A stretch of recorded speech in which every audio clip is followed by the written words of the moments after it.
حتی اذا، یہ ہے وہ اہم مقام جی جس کے لیے میں نے کہا تھا کہ اس آیت میں بڑا اہم مقام وہ آتا ہے اور بڑی وضاحت کی ضرورت ہے. حتی اذا اسخنتموہم فشدوا الوثاق، پوری قوت سے جنگ کرو، جب یہ شکست کھا جائیں تو پھر جنگ کے قیدیوں کو باندھ، وہ جو جنگ کے قیدی وہاں رہ جائیں، جو بھاگ گئے وہ تو بھاگ گئے، جو جنگ کے قیدی وہاں رہ گئے ان کو باندھ دیجیے. وہ عام جنگ میں یہی صورت ہوتی. اب یہ جو جنگ کے قیدی ہیں کیا کیا جائے ان کو؟ اس زمانے میں عربوں کے ہاں ہی نہیں ساری دنیا میں یہ رواج تھا، اور عربوں کے ہاں تو خاص طور پہ یہ چیز موجود تھی. جنگ کے قیدیوں کو غلام بنایا جاتا تھا، ان کی عورتوں کو لونڈیاں بنایا جاتا تھا.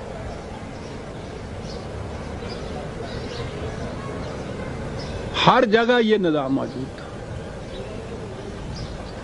اب یہ جنگ میں قیدی آ رہے ہیں پہلی جنگ کے اندر قریش کے، تو اس زمانے کے عام دستور کے مطابق بھی یہ قیدی جو تھے ان کو غلام اور لونڈیاں بنایا جا سکتا تھا. ان پہ تو خود قریش بھی اعتراض نہیں کر سکتے تھے، دنیا کی کوئی طاقت اعتراض نہیں کر سکتی تھی، سب کے ہاں یہی ہوتا تھا. لیکن یہ تو دین ہے جس نے کہا تھا وَلَقَدْ كَرَّمْنَا بَنِي آدم. ہر انسان انسان ہونے کی جہت سے یکساں واجب التکریم ہے. جو واجب التکریم ہے اسے غلام کیسے بنا لیں گے آپ؟ انہیں کیا کیا جائے گا یہ جو قیدی آ گئے؟ یہ ہے عزیزان من وہ نقطہ ماسکہ جو میں ابھی عرض کرنے لگا ہوں. غلام اور لونڈی، یہی ایک سورس یا سرچشمہ تھا غلام اور لونڈیاں بنانے کا.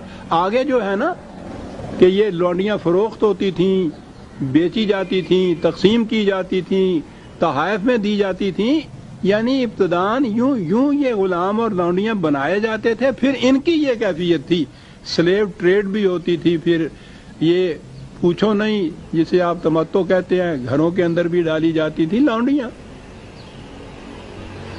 یہ چیز تھی اور یہ دنیا بھر میں جائز سمجھا جاتا تھا اسے.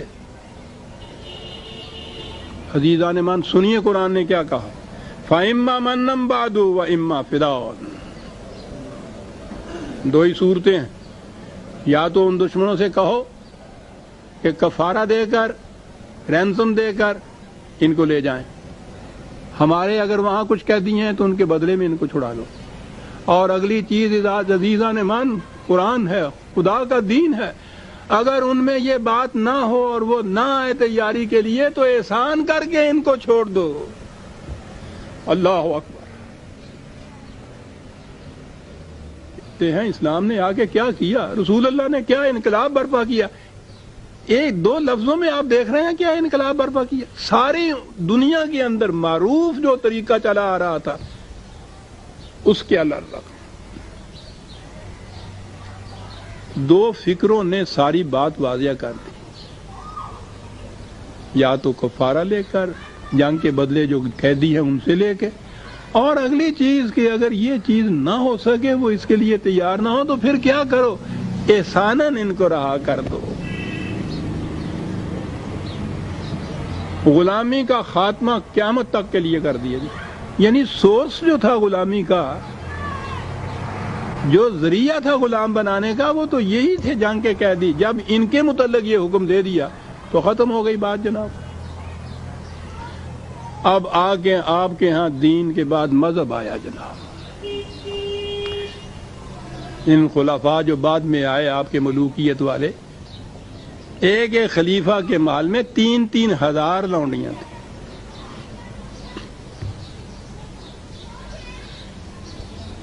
اندازہ لگائیے. پھر پہلے تو وہ قیدی جو آتے تھے ان کے ہاں غلام بناتے تھے، ان کو، ان کی عورتوں کو لونڈیاں بناتے تھے. پھر پکڑ کے لاتے تھے یہ انسانوں کو، اور لونڈیوں کی ٹریڈ تو پوچھو نہیں. یعنی بغداد میں ایک پورے کا پوری مارکیٹ تھی جہاں لونڈیاں شام کے وقت نیلام ہوا کرتی تھی. توفتاً بھیجی جاتی تھی، سپاہیوں میں بانٹی جاتی تھی، خرید و فروخت ہوتی تھی ان کی، اور یہ گھروں میں تھیں۔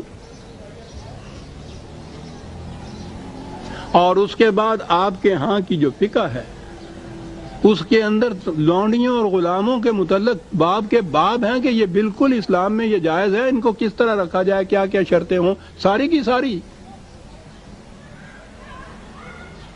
یہ دعویٰ کرنے والے کہ دنیا میں مساوات انسانیت سکھائی اسلام نے،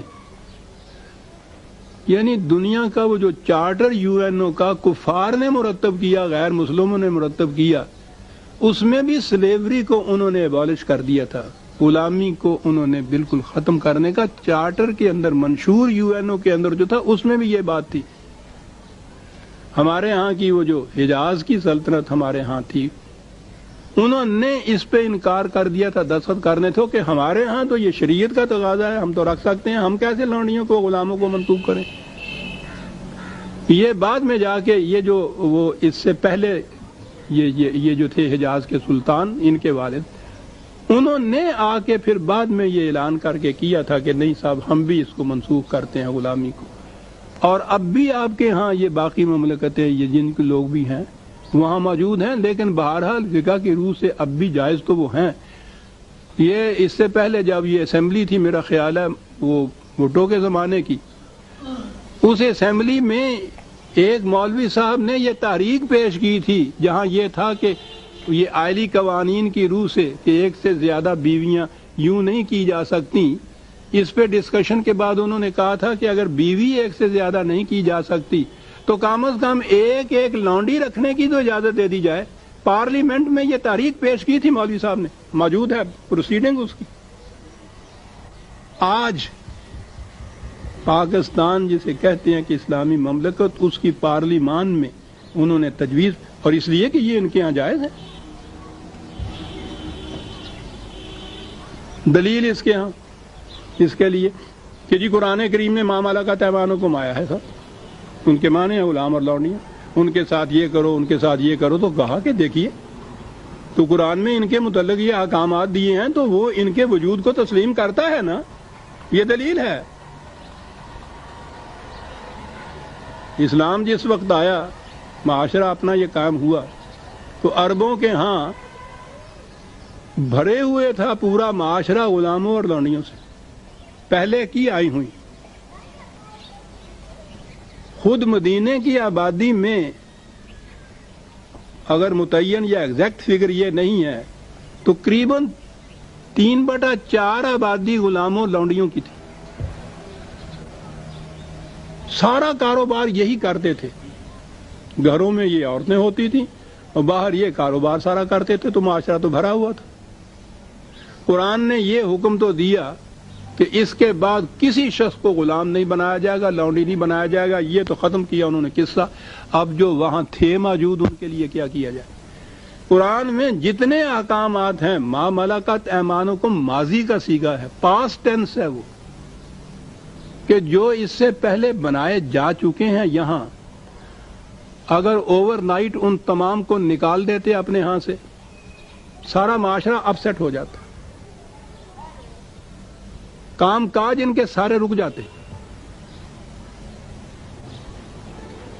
آج اگر ایک ملازم گھر میں نہیں ملتا، پرائیویٹ گھروں کے اندر کام کرنے والا، گھر کے کام کاج رک جاتے ہیں، سارا معاشرہ بھرا پڑا ہو جب ان سے۔ باہر غلام کام کرتے تھے سارے، ایک یہاں گھروں کے اندر یہ ساری لونڈیاں تھیں، پھر تمتع بھی سارا ہوتا تھا ان کے ساتھ، یہ کچھ بھی جائز تھا، اختلاط بھی۔ تو کیا کریں ان کو؟ ان کے متعلق قرآن نے احکام دیے، یہ ہوا آزاد کرو، وہ ہوا آزاد کرو، یعنی بتدریج آہستہ آہستہ۔ اور قرآن میں یہ ہے کہ اگر کسی غلام میں تم یہ صلاحیت پاؤ کہ وہ خود اپنے ہاں آزادانہ کسب معاش کر سکے گا تو اس کو آزاد بھی کرو اور کچھ ساتھ پیسے دو جس سے وہ اپنے آپ کو اسٹیبلش کر سکے۔ اندازہ لگائیے۔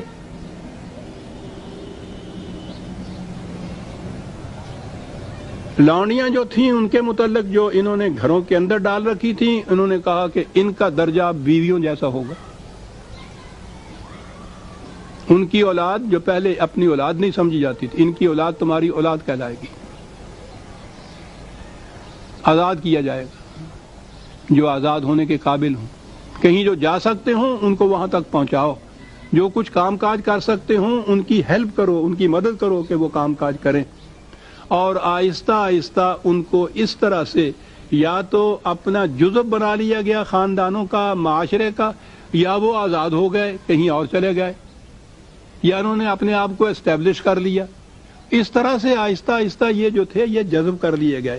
قرآن میں جتنے احکام ما ملکت ایمانکم کے ہیں ماضی کے سیغے میں ہیں اور ان کے متعلق ہیں جو اس سے پیشتر عربوں کے معاشرے کے اندر غلام بنائے جا چکے تھے، لونڈیاں رکھی گئی تھیں.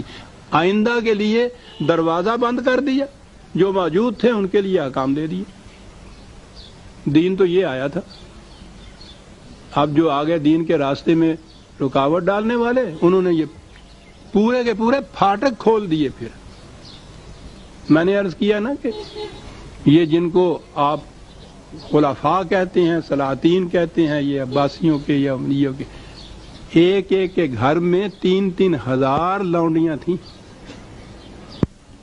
اور فقہ کے باپ بھرے پڑے ہوئے ہیں ان کے متعلق احکام دینے کے لیے کہ بناؤ ان کو. میں یہ بات یوں ہی نہیں کہہ رہا، بحث چلی یہ پھر یہیں چل سکتی تھی کہ یہ جو کچھ بھی لونڈیوں کے متعلق احکام ہیں سارے قرآن کے خلاف ہیں. بڑی شدت سے مخالفت ہوئی. اب مجھے مجبوراً نام لینا پڑتا ہے کہ جب یہ چیزیں مخالفت کی آئیں گی، چھپی ہوئی چیز ہے. ابوالعلا مودودی مرحوم صاحب نے اس کی مخالفت کی، بڑی شدت سے مخالفت کی. ان کی یہ میرے پاس یہ کتاب ہے، چھوٹا سا پیمفلٹ ہے، جو بعد میں جو یہ بحث ہوئی تھی ان کے ساتھ وہ اس کے اندر موجود ہے. ان کی پوری عبارتیں اس کے اندر موجود ہیں. دو ایک ایکسپیکٹ پہ دیتا ہوں. انہوں نے اپنی تفسیر میں لکھا ہوا ہے، تفہیم القرآن میں، ان کو جنگ کے قیدیوں کو غلام بنانا اور ان کی عورتوں کو لونڈیاں بنانا.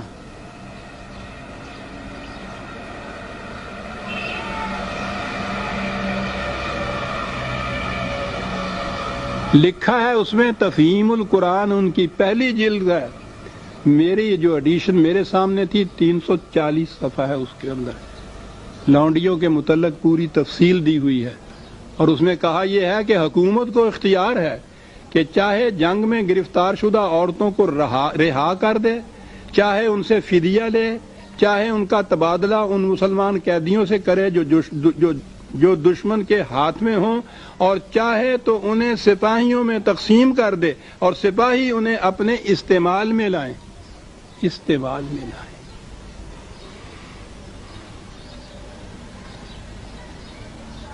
کہا یہ ہے اسلام کا حکم. بحث میں ہم نے یہ کہا کہ صاحب قرآن کے تو یہ احکام موجود ہیں، واضح آیات ہیں. ابھی میں نے یہ عرض کیا تھا نا کہ سب سے بڑی رکاوٹ قرآن کے راستے میں یہ لوگ ہیں. سنیے کیا کہتے ہیں. کہا کہ قرآن میں تو یہ کچھ لکھا ہے اور یہ اس کے خلاف ہے جو آپ کہتے ہیں. جواب آپ کو پتا ہے کیا ہے دیا؟ کہا کہ ان کی غلطی کا اصلی سبب یہ ہے کہ انہوں نے صرف قرآن سے غلامی کا قانون اخذ کرنے کی کوشش فرمائی ہے. جرم ملاحظہ فرماؤ. سن رہے ہیں آپ یہ کیا ہو رہا ہے؟ کوئی جواب نہیں بن پڑا. دعویٰ کیا گیا ہے کہ قرآن نے تو یہ کہا ہے. کہا ان کی غلطی یہ ہے سب سے بڑی بنیادی کہ یہ قرآن سے، صرف قرآن سے اس کا قانون اخذ کرتے ہیں، قرآن کے باہر کیوں نہیں جاتے، فقہ سے کیوں نہیں کہتے.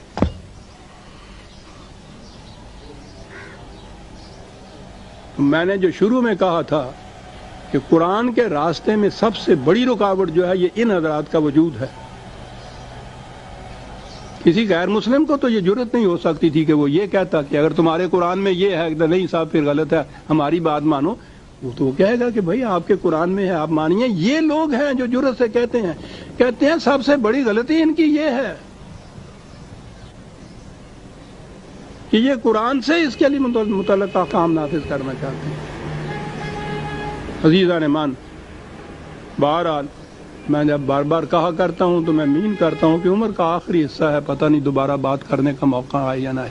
دین اسی صورت میں قائم ہو سکے گا، یاد رکھیے، جب خدا کی کتاب قرآن عظیم ہی کو واحد حجت اور آخری سند تسلیم کیا جائے گا،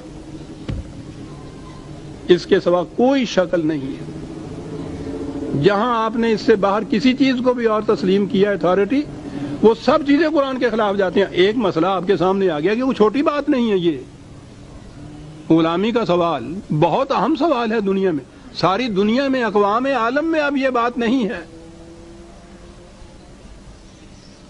ان کے ہاں یہ چیز نہیں رہی باقی، ان کے چارٹر میں یہ چیز باقی نہیں رہی۔ آپ کے ہاں کا جب بھی ان کا اسلامی نظام آئے گا، ان کے قوانین راج ہوں گے، تو جب میں نے عرض کیا ہے کہ کل انہوں نے پارلیمنٹ میں کہا تھا، آج ان کے ہاں ان کی کتابوں میں یہ موجود ہے ساری، کہ غلامی بالکل جائز ہے، لونیاں بالکل جائز ہیں۔ قرآن وہ کہتا ہے یہ غلطی ہے ان کی، یہ قرآن سے قانون نافذ کرنا چاہتے ہیں۔ یاد رکھیے، ایک آیت 5-4 لفظ ہیں زیادہ سے زیادہ، ختم کر کے رکھ دیا قرآن نے، غلامی کے دروازے کو ہمیشہ کے لیے بند کر دیا۔ فَإِمَّا مَنًّا بَعْدُ وَإِمَّا فِدَاءً، اور آگے بڑی بات ہے صاحب، حَتَّى تَضَعَ الْحَرْبُ أَوْزَارَهَا، یہ جو ہم نے کہا ہے کہ پہلے ڈٹ کے مقابلہ کرو ان کا، اور اس کے بعد اگر وہ شکست کھا جاتے ہیں تو ان کے قیدیوں کو یا تو اس طرح سے واپس کر دو یا احساناً ان کو چھوڑ دو۔ یہ صورت کہا ایسی اختیار کرو ڈٹ کے مقابلہ کرنے کی، اور اس کے بعد یہ حسن کردار کی۔ حتی تزال حرب اوزارہا، دشمن نہیں، خود لڑائی اپنے ہتھیار رکھ دے گی۔ آہا، جنگ شکست کھا جائے گا، تسلیم کر لے گی، لڑائی اپنی شکست کو اور ہتھیار رکھ دے گی۔ یہ اختیار کرو طریق جو دنیا میں جنگ کے خاتمے کے لیے قرآن نے یہ بات بتائی کہ جو مقابلے میں آتا ہے اور کسی طرح سے باز نہیں آتا، اس کا تو ڈٹ کے مقابلہ کرو، اور جب وہ شکست کھا جائے تو اس کے بعد پھر یہ معاملہ اس کے ساتھ کرو، حسن سلوک کا معاملہ، انسانیت کی تکریم کا معاملہ اس کے بعد کرو۔ کہا جنگ اپنے ہتھیار رکھ دے گی۔ کیا لفظ ہے قرآن کے، دشمن نہیں کہ دشمن اپنے ہتھیار رکھ دے گا، خود جنگ اپنے ہتھیار رکھ دے گی۔ ذالک، تم کرو یہ جو کہا گیا ہے، یہ ہو کر رہے گا جو ہم کہہ رہے ہیں۔ دنیا میں کمیشن بیٹھتے ہیں سوچنے کے لیے کہ دنیا میں جنگ کا خاتمہ کیسے ہو جائے، وہ یہ کہتا ہے وہ اس طرح سے ہو جائے گا۔ ذالک